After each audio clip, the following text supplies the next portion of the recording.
metamorphose of the technology with the appearance of new challenges like big data, machine learning, artificial intelligence, connected car, driverless cars, and so on, and all the scientific science fiction movies that we have seen before became real. One possible derivative of these new services can be the 5G. However, people say that the old generation failed in the past. So like 1G and 3G. So 2G succeeded, but 1G not. 4G succeeded, but 3G not. Now we are facing 5G or still wait for the sixth generation, just to make some ideas. So in the 5G can be seen as an evolution or a revolution.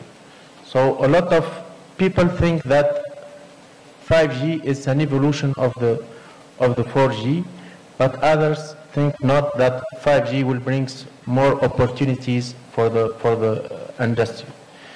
So I think we will start with this question to our guests before moving forward. So do you think that 5G is an evolution or a revolution? So. Thank you very much. Let me first of all thank the organizers and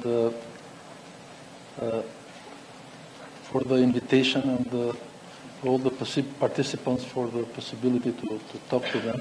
Thank you, Mr. Deputy Minister, for being here with us today. As for me, actually, I'm first time in Ankara and just in a few months as chairman of the regulator in Albania. And this conference and being in Ankara looks like a reconnaissance mission. So I'm possibly one of the newest. Closer. No, is it red? No, it's green. I think. Is it working? Yes, I think. Yes. This is technology, so just. Yeah. It's a small touch. So I'm very glad. I'm very glad to be here and to share some of my let's say opinions on it. Regarding 5G, I think with all those standard setting bodies and all the research on the field, now we are in the time that this technology is being tested. And I was glad to know that in the exposition that even Turkey is devoting lots of attention to it. And besides difficulties or failures on the way, it will take the communication industry forward definitely. And with the spread of technology, the devices and the equipment will flow that scale economy slope, and it will be able to benefit people all around. In Albania, we are planning for spectrum releases on 5G best bands. We opened 800 for 4G services. We already have 4G on 100, on 901, 1800, and more than 60% of the population are enjoying these broadband, mobile broadband services. And but still, we're making some care. We're not hurrying to be the first implementers of 5G because we hope that high capex and opex on implementation, first implementation, will go to bigger countries with much more potential in investing, and as well with supporting even failures.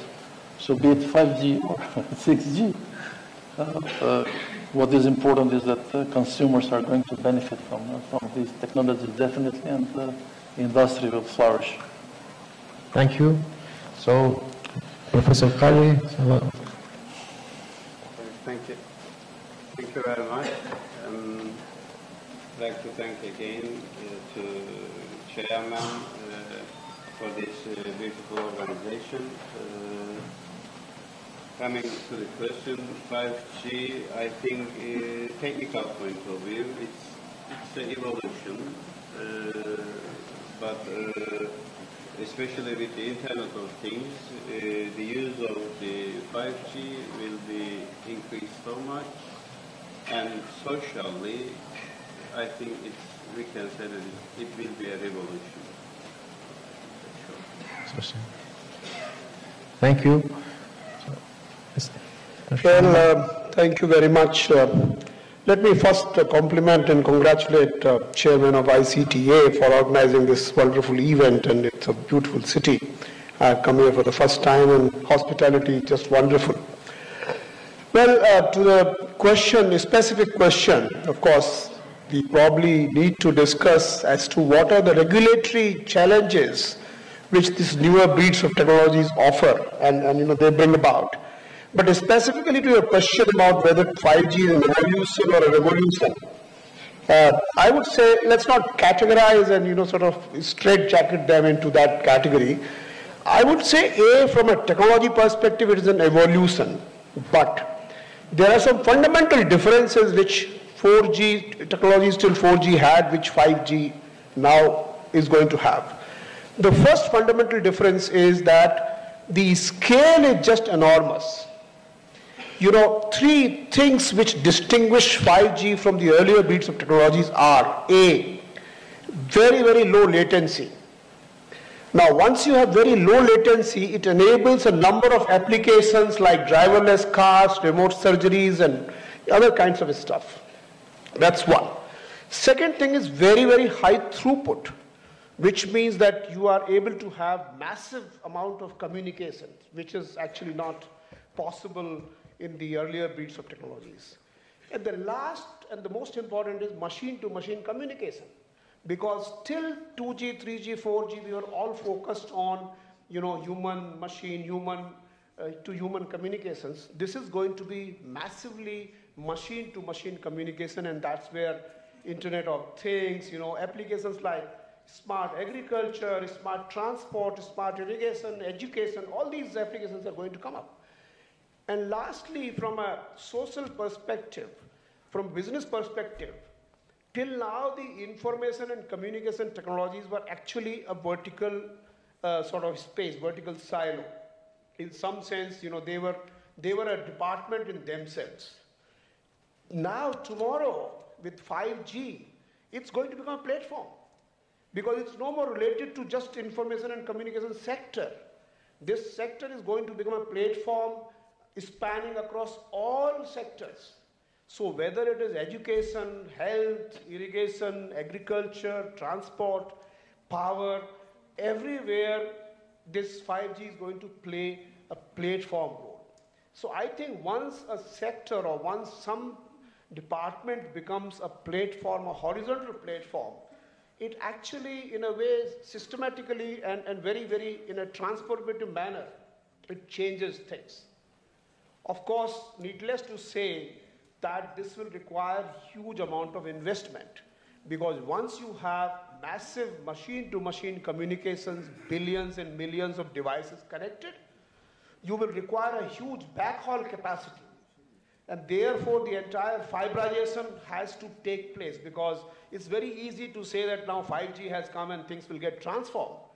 This will require huge amount of investment in terms of fiber, so as to create that backhaul capacity. Obviously, the artificial intelligence, the big data, the processing, the storage, the transmission, all those things are going to work with that, and they will also require a huge amount of investment, both in terms of knowledge as also in terms of usual investment in physical infrastructure. So I hope I've been able to answer that question, and maybe we'll discuss some other more interesting issues which relate to the governance and the regulation of these sectors. Thank you. So I have just to change the question. So what are you, in your view, the most important regulatory challenge for the deployment of 5G?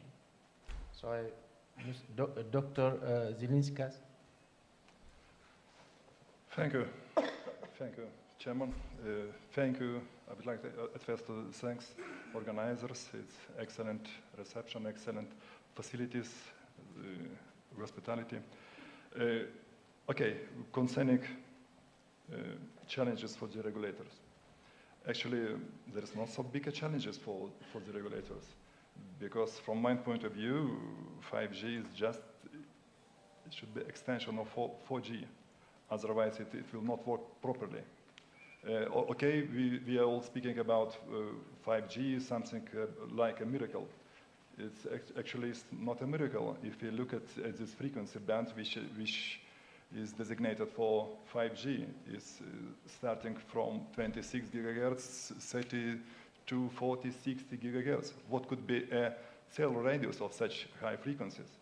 I fully agree with the professor from India that is a evolution. We are using the same OFDM modulation, just with aggregation of more frequencies band is the same 3GPP release starting from certain and others. It's so from physical point of view, it's evolution. Yeah, it could be from social point. Yeah, various applications could be installed on this platform, like machine to machine. But if you look at the current situation in 5G, there is already a lot of decision for ITS, Intelligent Transport System, how machine to machine could operate. So the benefit is here. The low is latency, most important things. But from regulator, since we are dealing with the licenses, issuing licenses, we will give the same license for operator. That's all. But in fact, companies which want to provide such service, actually, in order to provide high quality service, they should have 800 megahertz frequencies band, 1800 megahertz frequencies band in order to cover areas. Otherwise, they will cover only hotspots and do not deliver quite good service over a country, over the territory. Shortly, it would be like this. Thank you. Thank you. I think that the difference between 4G and 5G, what is revolutionary in 5G is the use of millimeter wave. So, and this will have a lot of small cells. We will witness maybe a lot of small cells, and I don't know if we will have the same regulatory aspect or not with the increase of number of small cells, and maybe with the 5G we will have different use cases. I don't know if we will have the existing operator or we will have new operators for different kind of application or for different use cases. So what will happen next? If I may add only few words. Currently with 4G, 3G, we also have small cells, femto cell, pico cells. And according to our experiences, all frequencies should be in the hand of the same mobile operators. Otherwise, we will get a mess. Thank you. Thank you. So another question, because we are regulators here, so how can the regulators ensure a low regulatory risk environment in which the operator can invest? So because the operators may face different kind of risks, and one of them is the stability, transparency of and so on. So, Mr. Sharma, what do you think? I think that's an extremely important question, because what has happened is that traditionally we have all been regulating the telecom service providers, and they have been providing voice services, and we have been measuring the performance in terms of the call drops, in terms of minutes of the data, how much charge they do, and stuff like that. Today, the whole thing has completely changed. Everything is data now. Data is the new raw material from which you construct voice, you construct video, you construct text, whatever. So therefore, the entire regulatory paradigm has shifted. And another thing which has happened is that today telecom service providers are no more silo verticals. They are actually integrated with the internet and the cloud. And therefore, you have a completely new challenges which are actually happening. Another challenge which is happening is today there is a thing of what is called free. Everything is free. The search is free. But is it really free? Is it really the data which is being in a way bargained or in a way you are giving away your data and you are getting that service in lieu of that data. So it's a kind of new barter system which is happening.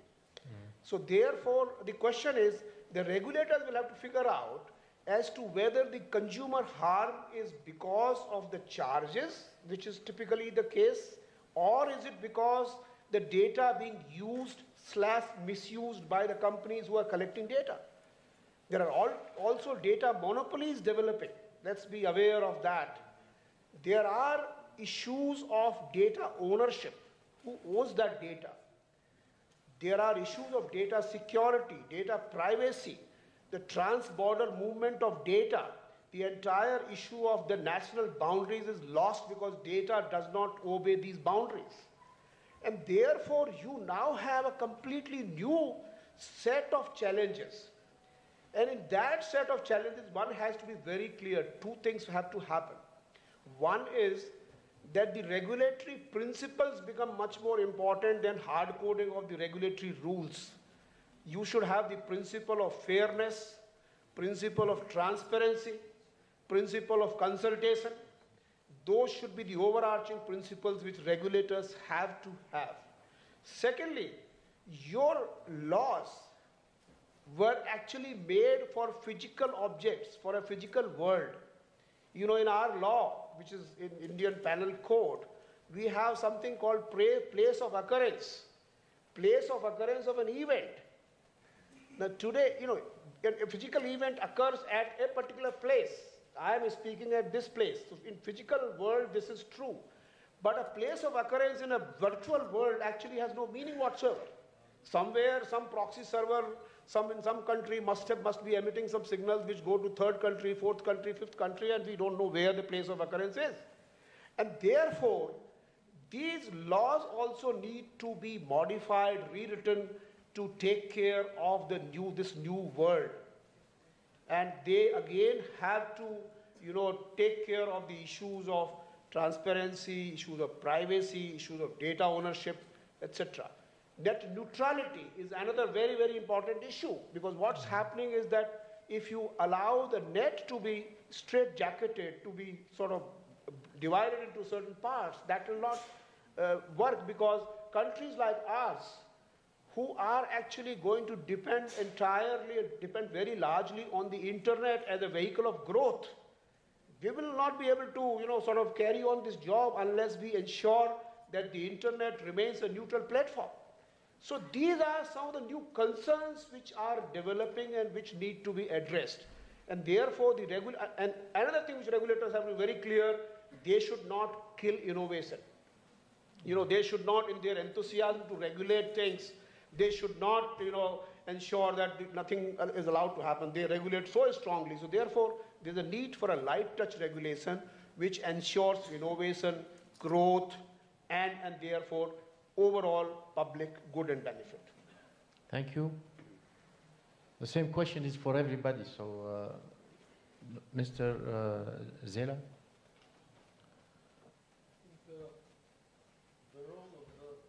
The role of the regulators, without question, is first connected to the investment climate in the relevant country, and I think regulators can do more for friendly environment to operators, who in the end will make the main investment for new technologies. Although governments may have a role there, even in supporting with investment and giving other investments like support in IRD. I think the R&D. I think the real burden is to be carried from operators, and it has to go hand in hand from terrestrial operations like fiber expansion, so these 5G cells can be supported, and at the same time on the mobile operator side, who are to provide the wireless segment of the networks. Of course, if objectives of 5G will be achieved, that will bring a very big, huge societal change. And there will be, okay, we have been witnessing this 4G evolution with the introduction of big data transmission. Now with 5G, it will be at a higher scale with all those features. And there will be more need for attention on cybersecurity area and users' privacy and things connected. But this conducive climate for investment, I think, will remain key.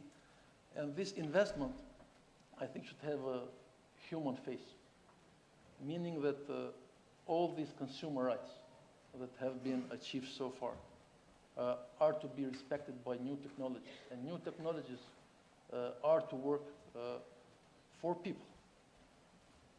For example, we have achieved now results with, let's say, such user rights as porting numbers. That should even better work for customers, so they can port numbers easier and faster. With the new technologies, they can port not only numbers, but they can port even services now.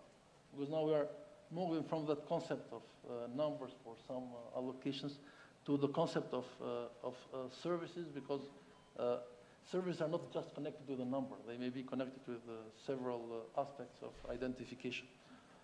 And take the other example, roaming services, for example. Technology is allowing everything. On the other side, administrations, government, regulators are not doing enough so people can benefit from roaming technologies that enable freedom of movement. Roaming borders are becoming sometimes even stronger than the national borders. So roaming police is much more difficult to avoid than police at the Czech border point. So what is technology doing? Is technology allowing us to seamlessly communicate and to support our lives? Or is technology becoming a tool at the hands of service providers to exploit people? And I think there is a big role for all regulators, and Albanian regulator is very keen and working in that, so that we use regulations to help people, to erase borders, and to integrate. Thank you. Professor Qadri. Thank you. Actually, I'm agree with my colleagues, but I'll just add a few more things to minimize the operators' investment.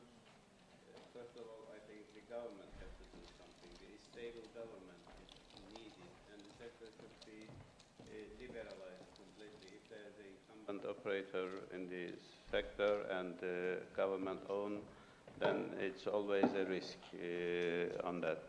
On the other hand, it is a job of the regulator to take care of to minimize the investments of the operator, but not the only job for the operator. The customer right is at least the same important as the operator. The operator is for the customers and for the operators. The important thing is to find the right balance. And my colleague has explained very nicely with the new technologies, especially how the big data is happening and collecting a lot of data. The data privacy and the data security, it's almost in every new investment, it's coming the first important treats for the customers. So to secure these threats, the necessary investments has to be done either by the regulators or some for the operators as well. Thank you. Professor Zilinskas, your opinion? Thank you, Mr. Chairman. I do not have too much to add, but I would like to draw attention to the remarks of my colleague from India on a very important point about data, about privacy of data. Just when you are crossing a border, you are not allowed to reach data from my country. When I'm in a meeting in Brussels, I cannot watch Lithuanian programs. Even it's terrible. We are organizing a big data, huge data traffic, fiber also, but to send data across the border is a huge problem. And I guess it's not the matter for the regulator. It should be governmental agreements. It's an issue for the government to conclude agreements, proper agreements on data security as well. On such collaboration between the governments is needed. It's as Chairman of Turkey just said that in cyber security is essential, and not only in cyber security, the cooperation between government is essential in other fields as well. Thank you. Thank you.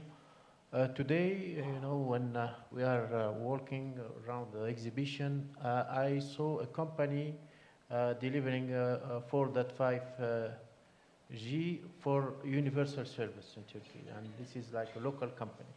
So, in your mind, how will be the universal service? It should be only connect people to make a phone call, or other, and how can we evolve or the universal service in this digital era? So who wants to start? Sir Qadri? Okay, please. Well, the universal service is a very important thing, I believe, that it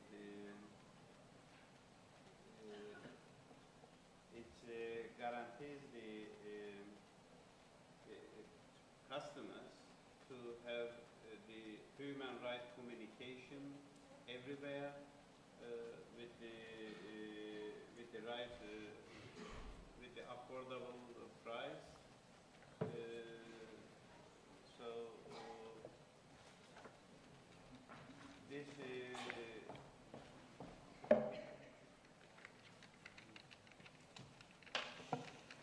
thank you.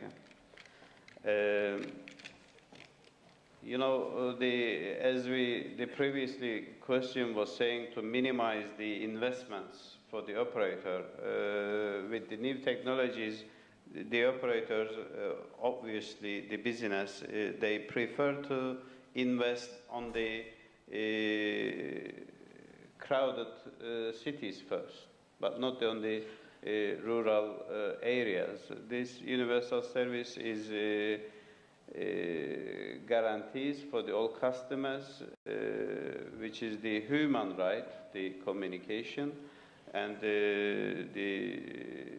especially nowadays the internet is in the universal service.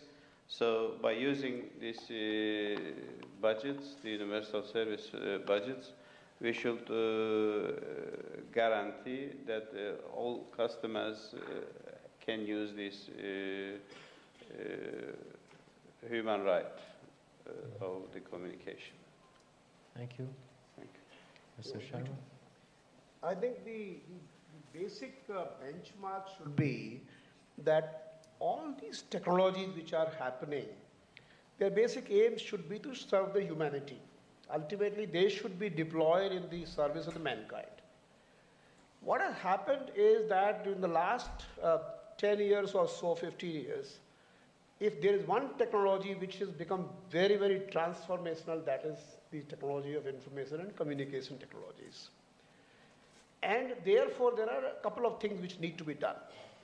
One is that we need to unbundle.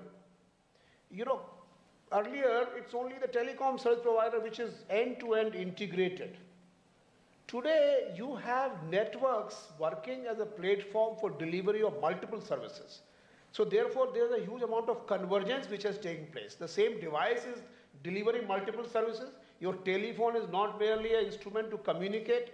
Your telephone does banking. Your telephone, you know, you can listen music on it, and you can do all kinds of things. I can enumerate again and again, and I don't need to. So therefore, in this converged world, on the one hand, multiple services being delivered through a device. On the other hand, what is also happening, there is the unbundling taking place. There is, you know, there is a, let's say, a virtual network operator who is actually using the underlying networks to deliver services. You have internet telephony. You have multiple services which are being delivered, and therefore we must leverage all these newer technologies to unbundle it the way we can. I'll just give you one example. In India, we have, you know, just to give you a matter of scale, India has a population of 1.2 billion. India has the number of telephone connections, the mobile connection is 1.2 billion. So the scale is just humongous. And what is important is for universal service, what we need, for example, we are not a rich country. Everybody does not own a computer at home. So obviously one does not have the pleasure of having a Wi-Fi at home. So what we have done, we have developed a standard, which is an open standard, which we call WANI, Wi-Fi Access Network Interface, which is a set of APIs which enables all these Wi-Fi hotspot points to be interoperable. So therefore we have created a mesh of Wi-Fi hotspots, whereby every time you don't have to go and authenticate yourself or pay for the Wi-Fi. So it's basically a mesh of the Wi-Fi. We also have the advantage of having created a unique digital identity. So we have 1.2 billion digital identities where a person can authenticate himself. And we have created this concept called JAM, Janadhan, Aadhaar and Mobile. Janadhan stands for financial inclusion. So everybody has to have a bank account or some kind of mobile wallets, which are all interoperable. Aadhaar is the digital identity, which means you can prove digitally that you are who you claim to be. And mobile is attached to that digital identity. So therefore, mobile becomes an instrument for transaction, whether you can do banking transaction or whether you can do all kinds of transactions. And therefore, leveraging all these technologies to create new innovative products, deliver these services to the customers, and ultimately creating an interoperable framework. Interoperability is the key. Interoperability, open standards, open source, these are very, very important. You can create very beautiful silo solutions, but unless these solutions scale up and interoperate will talk to each other, as you know, interconnection is at the heart of telecom. You can't have telecom companies just making call, you know, one customer of telecom company A making call only to A company's customers. You know, you have to have interoperability.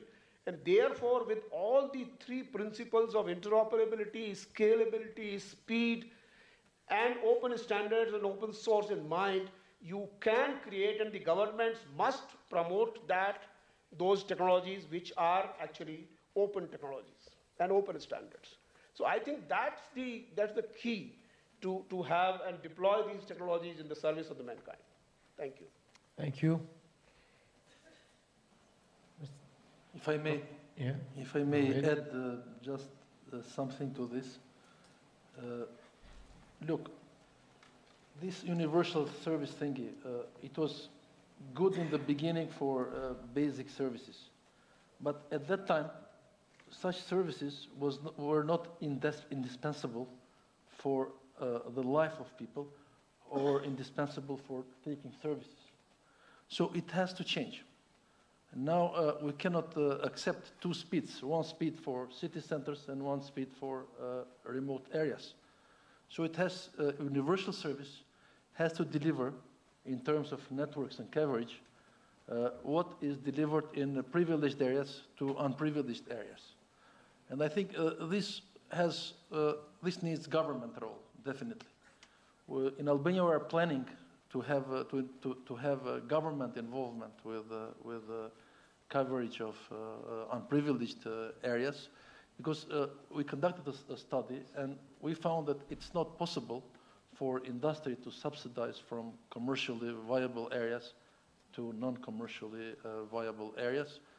And we hope to engage important funds there so as to guarantee the services working in every corner of the country. And this is not enough, because it will be necessary as well to look after end-user devices and to see what we can do for end-user devices, because not all people may be able to get hold of appropriate end-user device so they can benefit from services offered. Thank you. Dr. Zilinskas, what do you think? Okay, thank you, Chairman. It was a quite interesting discussion. A colleague from India raised such interesting topic that about Wi-Fi accessibility, Wi-Fi mesh networks. Usually we are in Europe are speaking about, when we are speaking about universal service, so GSM coverage, we are speaking about GSM coverage, some about internet with some megabits per second. It seems in Norway was accepted 2 megabits per second in every country, but you have to pay for everything. For hotspots, for Wi-Fi, you should not pay. It's no okay, or it could be flat payment. But for Wi-Fi, it's not enough frequencies. Wi-Fi has currently very restricted frequencies range. I would admit that actually we have started in Europe extension frequencies in Wi-Fi, extension in 6 gig, not just in 5 gig, but in 6.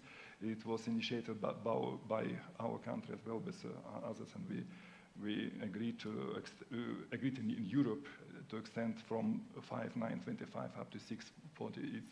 It's 640.25. It means additional 500 megahertz. It's a big, no, how to say big, but it's quite big enough frequency range for helping this Wi-Fi hotspots. You see what it's interesting. Just recently, ITU published survey, ICT Global, something like this, regulators, forecast that global hotspot in 2015 it was about 50 millions. According to their forecast, in this year should be 340 millions hotspots. So Wi-Fi is essential, and it's very good idea, and we should not forget this. Thank you. Thank you. And I know there is some startup company in US working for Wi-Fi in millimeter wave, and can be challenge the 5G also. So it's a big challenge. So I think all agree that the technology should serve people. So, and for universal service or not universal service, from agriculture to health and so on. So, but to deploy the technology, we need some investments, and operators sometimes pay a lot of money for auctions and to have the spectrum. So, what is the policy in your country for the spectrum actions? You know, so how is the operator paying a lot of money to get the needed spectrum, or you give it for the right price, like cost-oriented, something like that?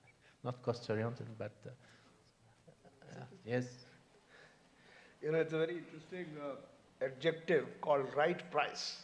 Right price. Now, I have been, sort of been there for about 3 years now, and I've never been able to figure out as to what is the right price for the spectrum, because every price is a low price from the Ministry of Finance perspective and very high price from the operator's perspective. Fortunately or unfortunately, the public resources, there's no way to allocate public resources among operators except through auction. So we have adopted public auction as the only way to, unless of course it's a delicensed spectrum like in Wi-Fi and maybe E-bands and V-bands, we can probably go in for the sort of delicensing some parts of it. But otherwise, auction, and again, of course, on the point-to-point kind of communications backhaul, you cannot probably auction it because everybody is using it, point-to-point, so you have to give it on administered price. But otherwise, all the frequency bands are typically auctioned. And you're right that the operators have to pay a huge amount of price for that. In our case, the tenure is 20 years. And recently we have made changes where we are not front-loading the payment. We are actually in a way saying that pay as you go, so you can kind of put it in installments and every year you can pay. But I agree, it's a continuous struggle. Operators always complain that the spectrum price is too high, and a lot of our investments we are not able to make because we pay for the spectrum. But that's a necessary thing. What happens is it's only these operators themselves who raise that price. Ultimately, in an auction, what happens? You fix the base price, and thereafter you allow it to be auctioned, and then everybody kind of keeps on raising the price. So that's why. But we have not been able to figure out any other more efficient way of allocating this public resource. So that's actually the situation prevailing in our country. I'll be very happy to figure out if there is any other solution existing for this problem. Thank you. And your experience from different countries? I know yeah? Yeah, yes. Thank you.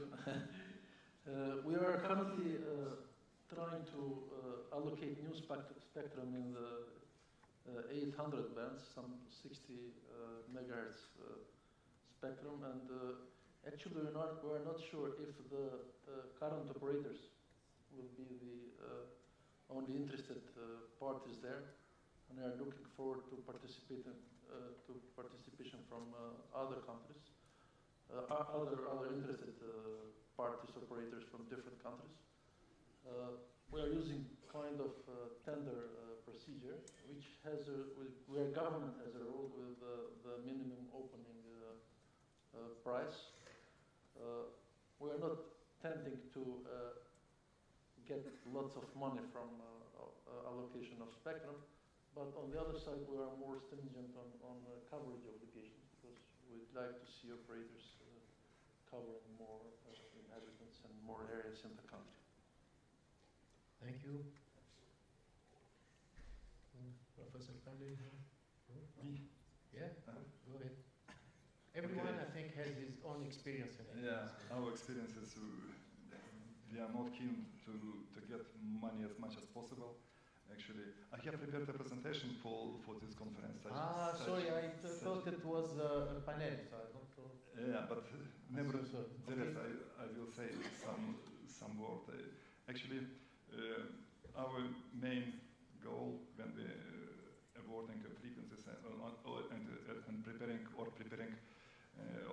conditions for the auction is the coverage, is speed, how you will cover.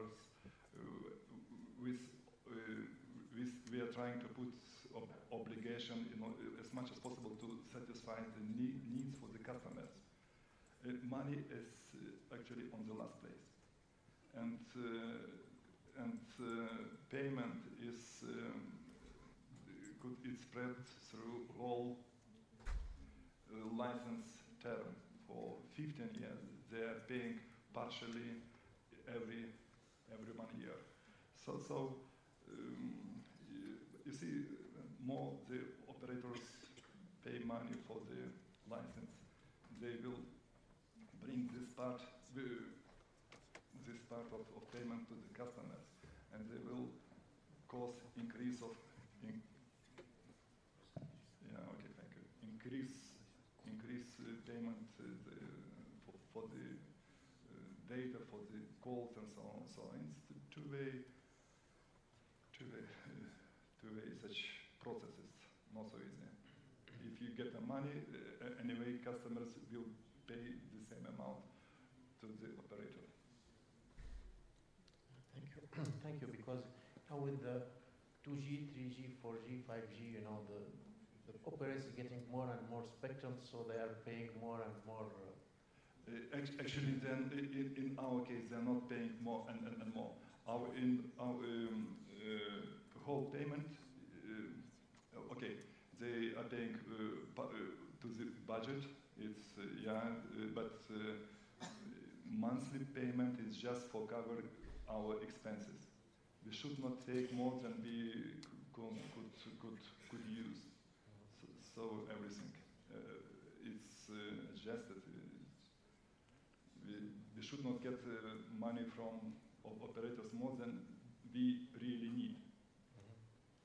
Thank you. So sorry for misunderstanding. So did you prepare some presentation? So who prepared the presentation? I don't know. You want to present? I don't know. I think now it's 11:30, but I don't know if you want to present something. I don't know, but sorry for that. I misunderstand. So just 5-10 minutes for each for the guy for the person who prepared the presentation. Okay. I can give my time to you as well. Yeah. Okay. Thank you. Thank you. So if I may start. Yes. Go ahead. May start. Yeah. Okay. Thanks a lot. Thanks a lot. So rich. Here is my name and. How to see? Okay, I am from Regulatory Authority of Lithuania. Lithuania is a beautiful and small country at the Baltic Sea. Official, you see, only 2.7 million official language Lithuania. So, labas, merhaba is the same capital Vilnius. As you see, our staff is only 163 persons, and mainly from half of them are engineers. Our field of responsibilities is as usually in every regulator. Maybe railway is added. We are regulator, yeah? Let's look at how ITU is looking at the regulators. You see, ITU published a survey in 2017, Global ICT Regulation Outlook 2017, and they rated all regulators in the world, over the world. They found 5 generations, G5, G4, 3, and so on. G5 is cooperative, G5, G4 separatist. How looks regulators on the map? You see, the highest rate is given, the fourth generation, is given for the Turkey and Lithuania and West European countries here, so it's nice. If you look more deeply, Turkey is ninth in the top of the top of 10 regulations in the world. Yeah, I can see here. Yeah, okay. You see, no, Lithuania is a little bit has got a little bit lower position on the 12th, but Turkey is on the top of 10. Excellent. So there is usually there is countries and how many and responsibilities for the regulators is licenses and frequencies, cyber security and so on. So it's in this global ICT survey, it's written, it's stated that the major trend moving ICT is mobile. And we will here have a look how LTE coverage looks like over the whole world. LTE is currently one of the main powerful engine which can provide internet. You see, okay, in this case, Lithuania covers about, coverage is close to 90%. What about the speed? Speed, for, at least in our country, is about more than 30 megabits per second. It's our own measurements, which corresponds to the measurements from this open signal company. So we can trust. next engine is fiber, as was mentioned by my colleague from India, is essential player in the market. If you do not have a fiber, fiber network, you will not able to create 5G. So we have a quite good situation with the fiber penetration. Subscription is 37% of the population is already connected to the fiber. It's for European picture. So, and the prices, you see, the prices in Lithuania is one of the lowest, as I said to you. We are not want to get from operators money, because anyway customers will have to pay the same amount of money. It's a survey from 2015, here is 2016, it's made survey from European Commission, and you see we are among the countries with the lowest price. Lowest price, it means the lowest average revenue per user. Our operators is among the last in Europe with ARPU. But it means what it means? It means that we have very strong competition in the market. You see, the coverage is good, networks is good, ARPU is the lowest, competition is highest. It means regulator is working quite good. So anyway, we have to stimulate our LTE engine. How to stimulate this engine? Here is a list of what we are doing. It's license.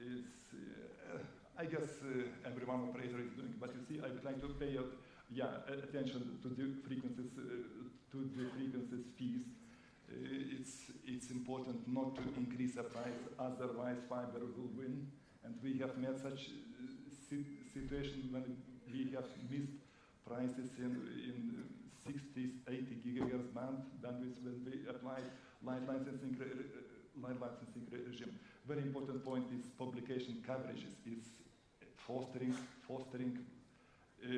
competitions among operators. In 2012, we decided to calculate and publish coverages. You see how big rapid growth base station from 2012 up to 2014 happened, and how pictures look like. This is the coverage. One operator and second operator. Actually, we have a three, but it's just for illustration.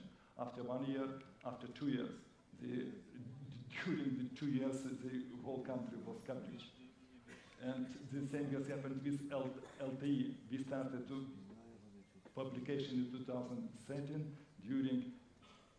During 2 years, country was covered. Currently, we do not have any problem with the coverages.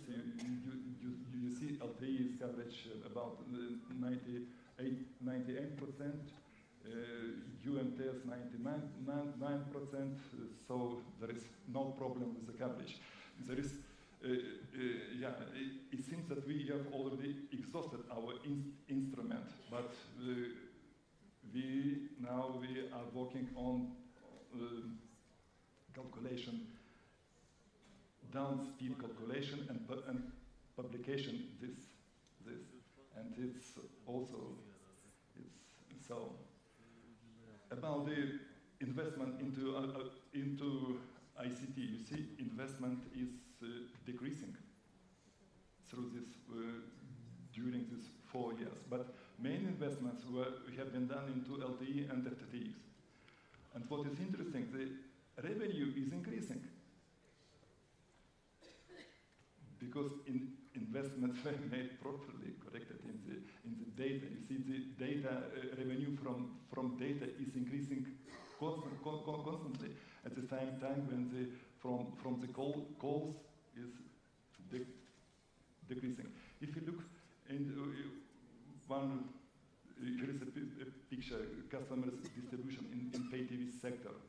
Cable TV, number of customers in cable decreasing, in linear DVB-T decreasing, in satellite decreasing, IPTV increasing. It means it's changed our habits. People wants to watch television when they want, and what they want they can skip advertisement. It's very convenient tool. So it's just the illustration about the speed by method Okla. You see this average is about 80, 70. It's our service parameters of operators. It's measurements made at home. Also, we are doing measurements on the roads by car. Simultaneously, we are measuring for operators. It's just an extract from measurements done this year. It's about 7,000 points, and the average speed average here is about 43 megabits per second. Everything you can find on our internet. Of course, if you it's now in Lithuanian, but it could be translated. You can find in internet speed coverage, security, about the opportunities. I saw the conference was about opportunities and threat. You see, so you see opportunities. Every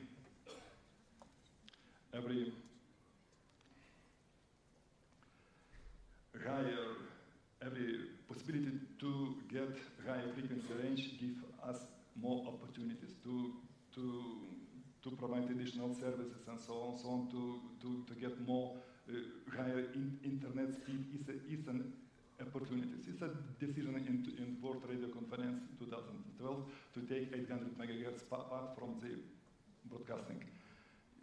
You know everyone what has happened in this year, but they say the threat is aeronautical radio telemetry, aeronautical radio navigation service in this frequency band, and we should have achieve a compatibility with this type of service. Of course, we should pay some cost. You see restrictions, some restrictions in Lithuania, restrictions for power, restrictions for density of base station, and so on. But anyway, we were able to put the service into operation, and we are quite happy having LTE 4G operation over whole the country. The next opportunities was happening in 2015 in the World Radio Conference. Again, more spectrum for LTE, for 5G, but the same threat against radio navigation, and of course telemetry and DVB-T. With military service, we found very quickly agreement. There is no problem. Agreements were signed. But with DVB-T, it's a problem, and because countries is still using DVB-T, and some countries do not have a plan to change. You know this cluster. Turkey is also participating in the Black Sea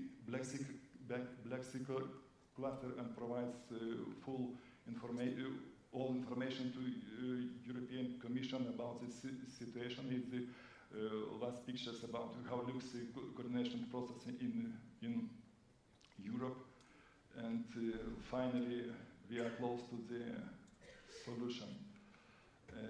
But if countries will not close the DVB-T, what will happen with the LTE service in neighboring country? You see this picture on our examples. On Lithuania, it will lead to the decreasing of radius base station up to 16 times. So it means not possible to use LTE if your neighboring countries is still insist on DVB-T in 700 megahertz.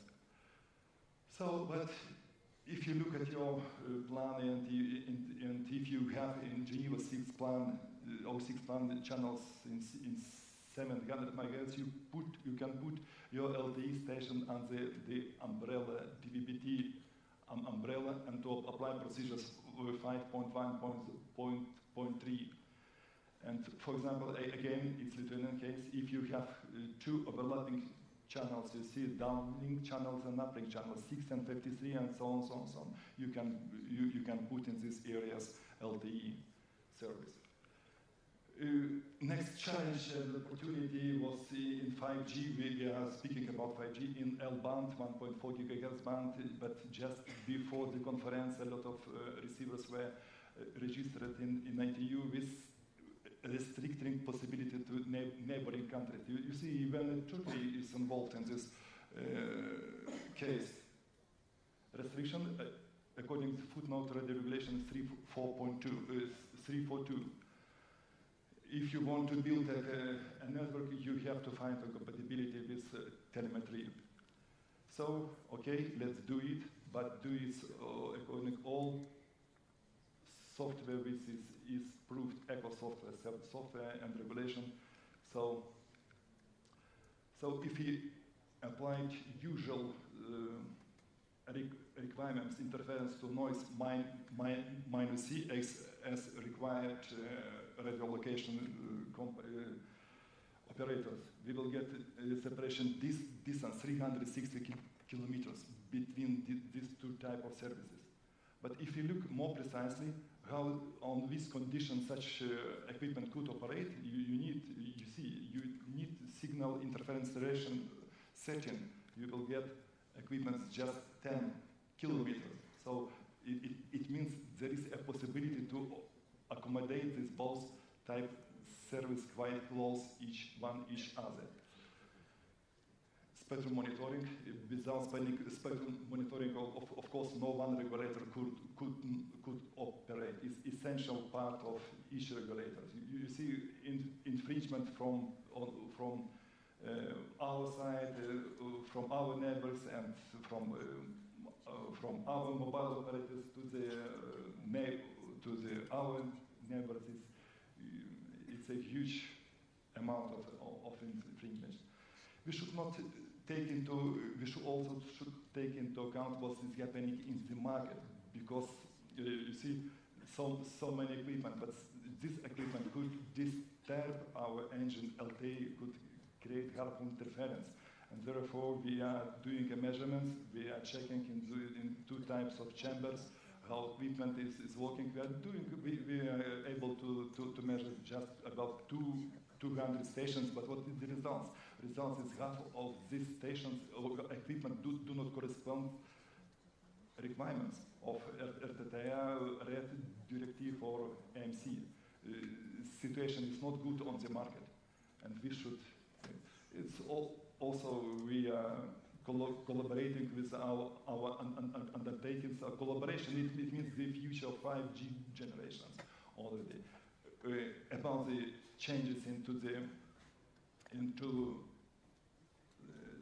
what changes we can get. You see, in an emergency situation, if somebody in the left side picture, in an emergency case, we had. It was quite difficult to find a customer when we applied advanced technology like timing and advanced for 2G or 3 or round trip time for 3G. This area decreased significantly. The same e-call system is already installed in Lithuania. LTE narrowband ITO Internet of Things is already in the process with latest LTE standard. And there is our presentation, our inputs to the ITU, the protection of radio monitoring stations, defining effective radiative power when the station is in motion, when the station change antenna height, and also, as already told, we understood very clearly importance Wi-Fi in the social life. We are also we are pushing PPDR to get wideband, and so thank you very much. thank you for your presentation. I'm sorry I misunderstand you.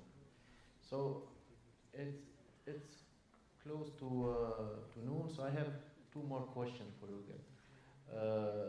The first question is, what is the timing of the deployment of the 5G in your country? And do we really have a pressure usage scenarios for the first deployment of the 5G? So because we looked at a lot of 5G maybe 2020, 2022, 2025, and is there any specific timing for each of you? Yeah, I think what we have done is that our Department of Telecom has created a task force to essentially look after the deployment of 5G. Now, obviously, a couple of things which will have to be seen is, one is, what are the business cases for 5G deployment? Ultimately, which are the areas which will require or which basically make a business sense to deploy that? So that's one part. As you know, these standards still are in the final stage of finalization, and therefore everybody, every company is readying itself, saying that this is what is going to come. So therefore, obviously, the final deployment will have to wait till the standards are notified by ITU or 3GPP. But what is important is that we should have a clear roadmap, and that is actually progressing. Two more issues which actually I could not cover in the last spectrum issue.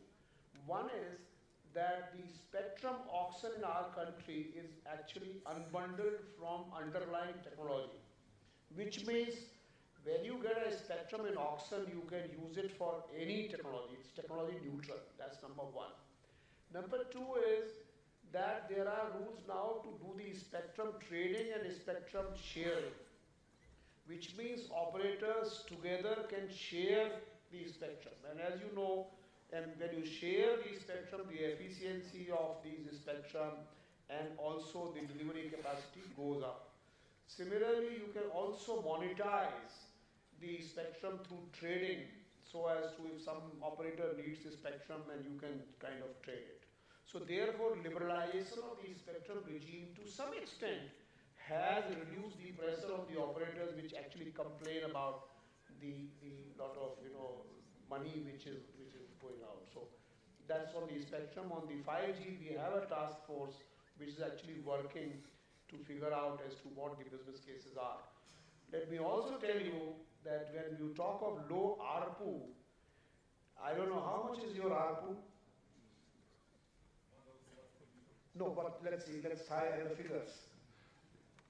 It's something, I don't remember. Okay, fine. Our ARPU is just $2. $2, which is in 1 month. In €1, for example, you could talk for 4 hours uninterrupted. That's actually the voice charge.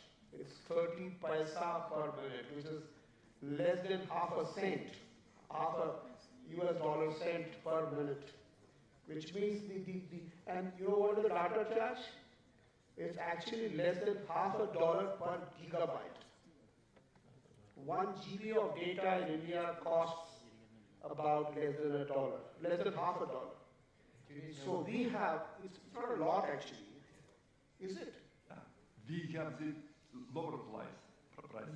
No, I don't think any country in the world will have 1 gigabyte of data coming in $0.50. I don't think so, but anyway, we can check these figures. So what we are saying, we are able to do that only because of 1.2 billion. Once you multiply $2 ARPU with 1.2 billion, it becomes a total revenue of 2.4 billion per month. So that's why the scale actually creates a huge advantage in terms of pricing. And similarly, when you apply 5G, for example, if deployment at a scale will ensure that the operators or any other entity involved in the ecosystem will be able to deliver at much lower prices. But then every case has to have a business case, because India, in our country, we are a very frugal country. We are a very cost-sensitive market, and therefore it is important that the service delivery takes place at extremely competitive prices. Thank you. And you, is there any plan for 5G? Actually, we prepared an auction for the 4G, but unfortunately there was elections and we couldn't finalize the auction. But now it's a new government and discussing whether to continue with the 4G or just to go with the 5G, which we didn't finalize it yet, this discussions. And in Albania? As I mentioned before, we are not intending to be front runners in this, but we are following closely what others are doing. And we noticed that lately there was a successful sale of spectrum in the UK, which means that they are going to deploy 5G networks. And hopefully that will be a successful deployment. And what we are doing is that we are planning so that when times will be ripe for commercial implementation in our country too, we be ready and have a free spectrum. We have free spectrum where this application and these technologies work best, but we don't expect any commercial deployment in Albania before 2020. And Lithuania? Thank you, but you see, it's different understanding where we have 5G. For example, in Europe, we understand that we will have 5G in 700 megahertz, in 3.5 gigahertz frequency band, of course, in 26 and so on. Our operator already asked for trial, asked frequencies 100 megahertz frequency band in 3.5 gigahertz for 5G trials.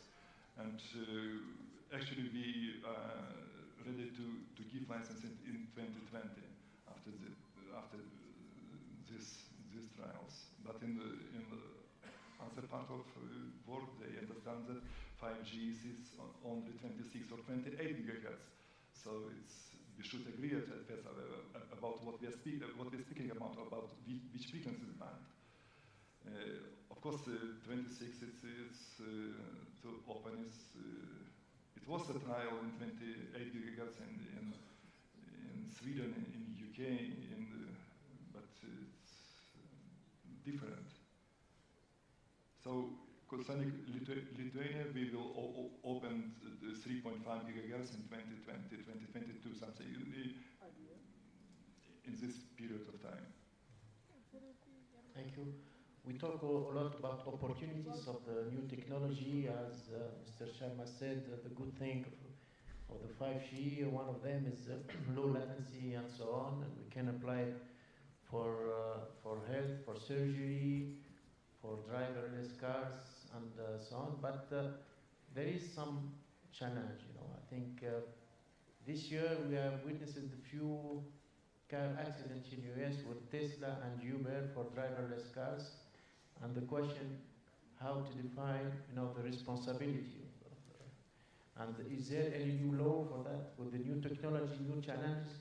And assume that we have a new surgery, and if there is some problem in the network or the quality of service is not there, which is the problem? So is there new challenges? That's like how to define the new laws, how to update them, because the technology creates new scenarios, so it's not used before. So this is one question. And the other question is the privacy. Now, I think last month we have seen this problem with Facebook and so on. So, and I think this is still a big question of the privacy, and also all the OTTs, because the people, especially in our country and developing country, not developed, we use OTTs because it's cheaper and gratis, and But there is nothing with zero price. Everything has a price. So the price is you give up your privacy, your data, and so on. So what are the challenges of the regulator to protect the consumer, especially when this new technology, we have some problems with privacy and other concerns. So what do you think about it? Shall I go? Yes.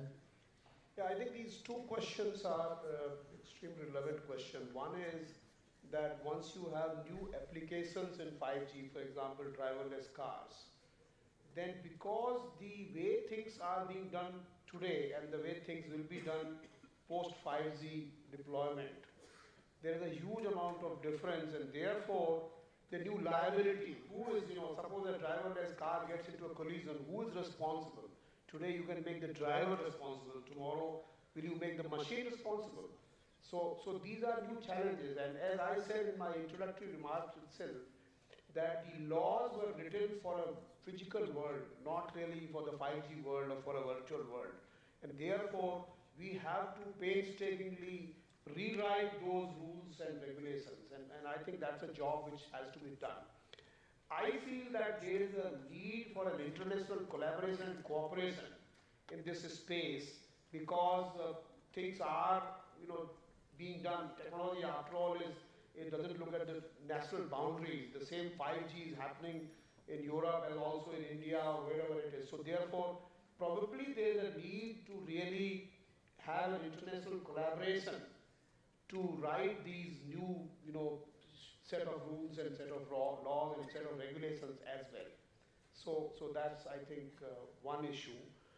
The other issue, which is the data security privacy, just to share with you that we at the Telecom Regulatory Authority of India, we have started a consultation which is available on our website also, which actually talks of ownership, privacy and security of data in the telecom space. Because we are aware we can't write a whole privacy and data protection law for the whole country, but certainly in the telecom space, there is a need to ensure that the user's privacy is protected, their data is protected. One of the issues which has not been able to be sorted out as yet is actually who owns the data. For example, if I have come here and I am being kind of photographed through the CCTV, now is it the ICTA who owns that entire thing, or is it me who owns that thing? Or do we have the co-ownership? So I think once you solve that problem, which is not really a simple problem to solve, who owns the data? Now what happens, look at it this way. There are now smartphones, and these smartphones have got operating systems. And these operating systems collect huge amount of data relating to me. They collect where I go, they collect whom I talk to, they collect which messages. All this is going to the cloud. Please remember, it's not something which is in a phone which is remaining on the phone and gets destroyed. This data is being sucked onto the cloud. And this data, if you read that so-called privacy policy of many of these entities, which are not the telecom service providers, these entities actually, their privacy policy is nothing called privacy, believe me. It's just in the name. In the name of privacy, they are actually asking your consent to use your data, whichever way they want to use. They say we will be able to share this data with all our strategic partners, and so your data is going where you don't know. The basic principles of privacy by design, which says that I must be informed of the uses to which my data is being put to. My consent must be taken. There should be minimal data collection wherever it's happening. Why should an application which is doing something should collect all my contact information? There has to be certain protocol, there has to be certain proportionality as to what you are doing and what you are collecting. Essentially, all this data is being collected. This data is being subjected to all kinds of algorithms, artificial intelligence. A lot of value is being added, monetization is being done. And therefore, there is a need again to have these issues resolved. And these issues will have to be resolved in an internationally collaborative manner. some kind of consensus will have to emerge as to what should be the rights of the owners of data, because we are all creators of data. We are all what is called prosumers, producers and consumers at the same time. And therefore, it's important that our rights, our obligations, the obligations of the data controllers, the data collectors are defined. And I think this is going to be a single, GDPR has actually, in a way, which is now, I think it's already come into force from 1st of May or 31st of May, whatever. So it actually, that has defined, in some sense, the various parameters, but then it has to be seen as to how it operates in practical sense, because there are definitional issues which need to be resolved before we proceed further. Thank you. Thank you. Other comments? No? So I think now it's 12:06. I will open the floor to the presence here if there is any question for our panelists.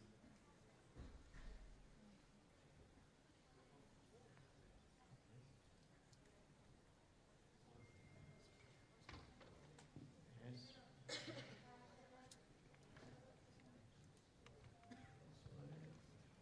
Okay, so.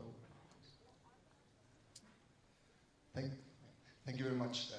My name is Heiko Ross. I'm from LS Telkom, and I would briefly like to come back to the question that you initially raised about 5G being evolutionary or revolutionary. I'd like to add one term actually, which is disruptive, because we've been talking, when we talk about 2, 3, 4G to regulators and operators for 20 years now.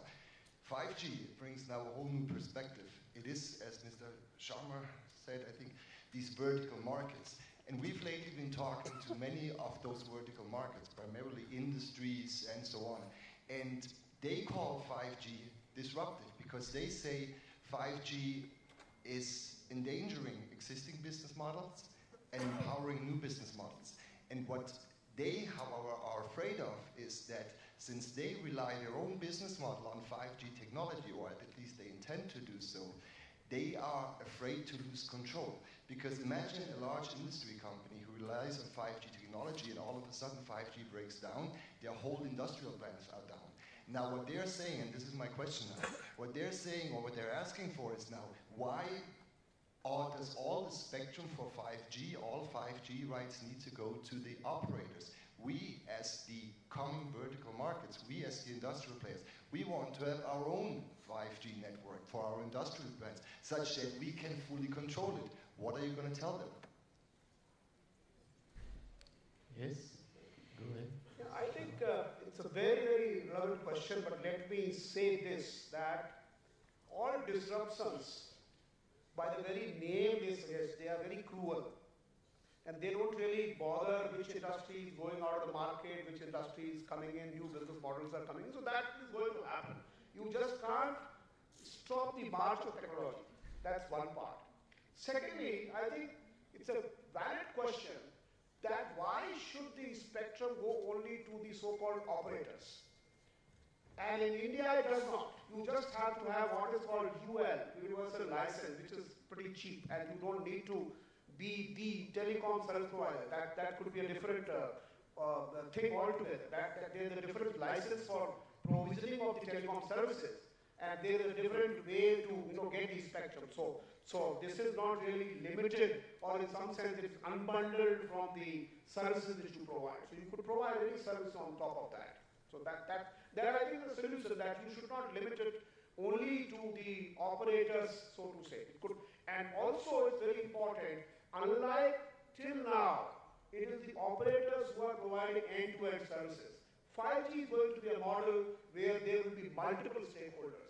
For example, the last mile, deployment of sensors in the agricultural fields will not be necessarily done by operators. Could be done by completely different players altogether who could actually use the pipes to backhaul, and those pipes could be owned by operators, and the pipes could be used for data dealing by the service providers. So I think this whole model is going to become completely unbundled rather than a vertically integrated model as it happens in the 4G. Any other comments on this question?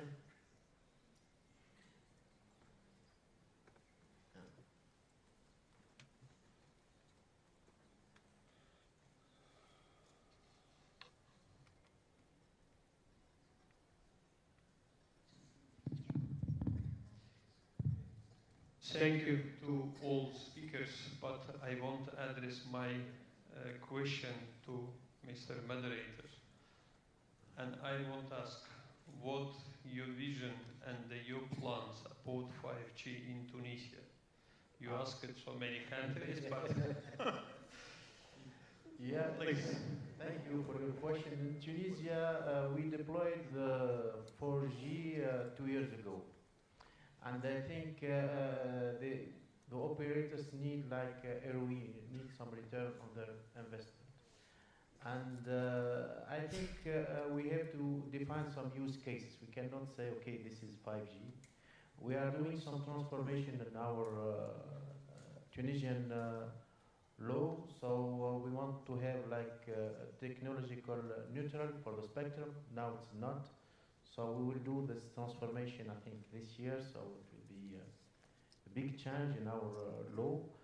But I think 5G, it will be in 2025, not now. Now it's too early, and in my mind, I think this is evolution, not really revolution. Because, you know, this is an ecosystem. You have different operators here and there, and also there is some industry who are making the devices and all the things. They are pushing, every time they are pushing for the new technology after 4G, they said, because to go to the 5G, we need 4.5.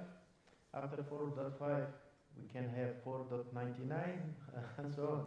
So if you look to the devices now, not all the devices or 4G devices support carrier aggregation. And also in 4G and advanced LTE, we talk about massive MIMO. And you can have like antenna. Now they are using 2x2, but after that they will use 4x4, and they can go till 8x8. But there is no device which can support 4 antennas. So there is a long time to go from 4G to 5G, and I think that we have to go step by step. So this is my point of view, and thank you for the question. Very much. Ahmed from Mauritania. As the 4G will start in some country by 2020, what you recommend for the country didn't start the 4G? Did they start by 5G or by 4G? Thank you very much. Thank you. We will to respond. You have the same situation, so you can answer the question. I know, but we didn't find the answer yet. We are discussing it. I think there is no technical problem of moving to 5G without having experience on the 4G. But to implement it, maybe it will take a little bit more time for the infrastructure. I will add that there is no devices near. There is no smartphones for 5G compatible. So there is only 4G, and not all the 4G devices support, for example, carrier aggregation and so on.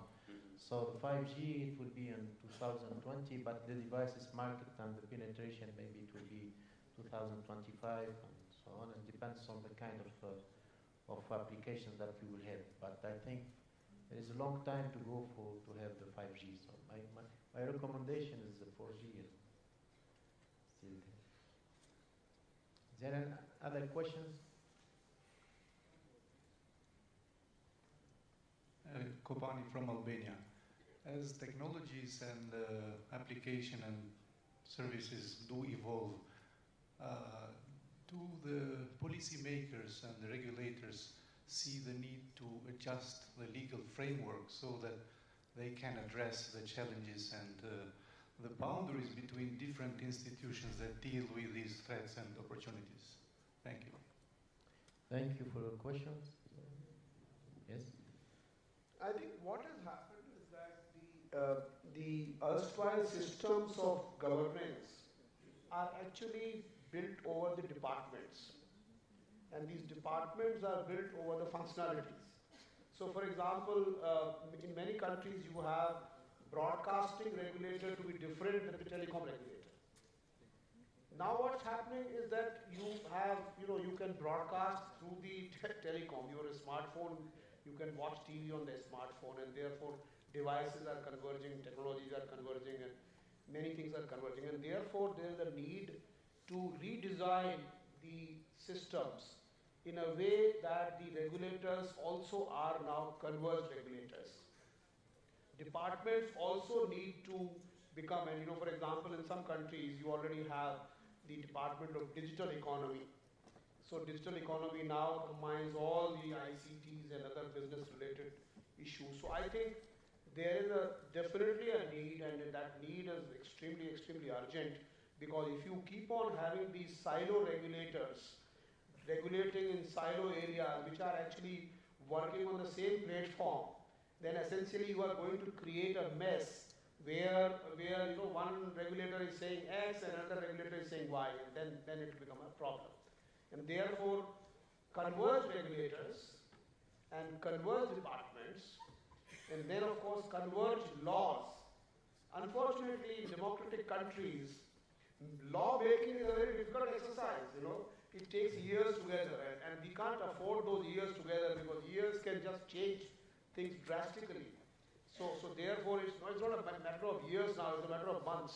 So therefore, even the law-making processes will have to become, adopt technologies so as to become fast enough. Otherwise, we'll just be left with a legal system which is regulating something which does not exist anymore. Thank you. Thank you. So in Tunisia, we are changing the law, but it took us 2 years. Now, I don't know if we'll use artificial intelligence to implement the new code or not. So I don't know. The final question, is there another question? Yes? Mokhtar from Niger. There is some interference from Niger. So, it's working. Thank you. My question is to Ilerzela. Ilerzela talked about roaming issues, but what do you think about international roaming? As you know, in terms of the 5G, business models is changing. We still on the process of paradigm shift, so M2M applications are growing up. For example, in the ITS, Intelligent Transportation System, automotive industries are putting SIM cards into the cars, automobiles, and exporting them to the other countries. What do you think about it?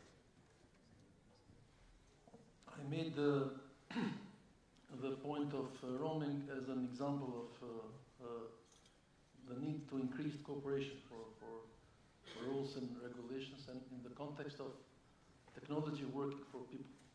And thank you for reminding me that technology may work even for businesses, and even businesses need a better situation with roaming. EU is a good example of some success in solving roaming issues just for themselves, unfortunately. ITU was not able to give some solution to this problem, although they have been discussing at length. Now there is an initiative in Western Balkan countries talking to find a way to reduce roaming rates, and Bulgaria is leading in that initiative as the country who is chairing the EU Council at the time being. But there still remain lots of difficulties, and it's not easy even for neighboring countries to go to bilateral roaming agreements. I'd like to see such an agreement, for example, between Albania and Turkey. We are not able to do it, even though we are on very, very good terms, and we have lots of agreement between our countries, and we have lots of feelings between our countries as well, but we are not able to do it. So my view on this is that there should be more concentrated efforts on regulation side to match the technological side. If technology is able to deliver something politics should stop forcing people not to enjoy it. So for roaming, okay, I'm using my phone in Turkey. I want to use it everywhere in the world, and I want to pay local fees. That's what I believe that the situation with roaming should go in the near future. Thank you. Thank you. And the last question from Niger. Okay, thank you. I want to come back to the question on universal access. Moderator asked panelists how to define or redefine universal access, and based on what they say, I understood that it's now about internet access, because it used to be the circuit switch phone call. This is what is considered as universal access. So for countries like Niger, which collect funds to deliver this universal access, it's important for us that it is redefined to tell operators that universal access is no more the phone call, the basic phone call they know, but giving internet access to population. Thank you. Yes, I agree with you. I think we have to change sometime. We may say connect the unconnected. Connect everyone. It's not only phone calls, different means and without discrimination. So as my colleague said, I think we should deliver the same service for everybody. It doesn't matter with social level and is in rural area or in urban area and so on. So I think things has to be changed. And even when you talk about roaming, I think we have to think universal in everything. It's not only in your own country, but in the world, because we are living on Earth, not in Mars. So this is my point of view. So do you have any comments on that? It's okay. Thank you for your attention. I want to thank our panelists for this long, sorry for the misunderstanding and for this interesting panel, and thank you and hope that everyone enjoys.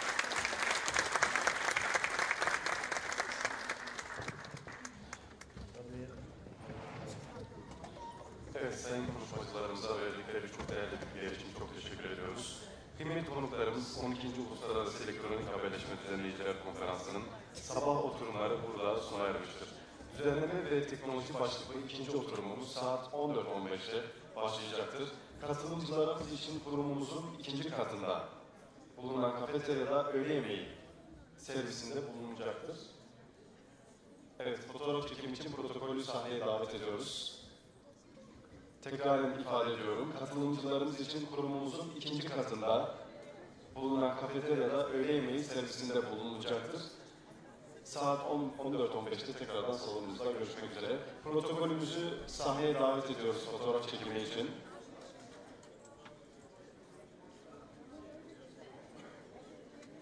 İkinci kat için hemen çıkışta asansörlerimiz mevcuttur. Görevli arkadaşlarımız sizlere yardımcı olacaktır. İkinci katta öğle yemeği ikramımız olacaktır. Protokolümüzü fotoğraf çekimi için sahneye davet ediyoruz. Saat 14.15'te tekrardan salonumuzda buluşmak üzere.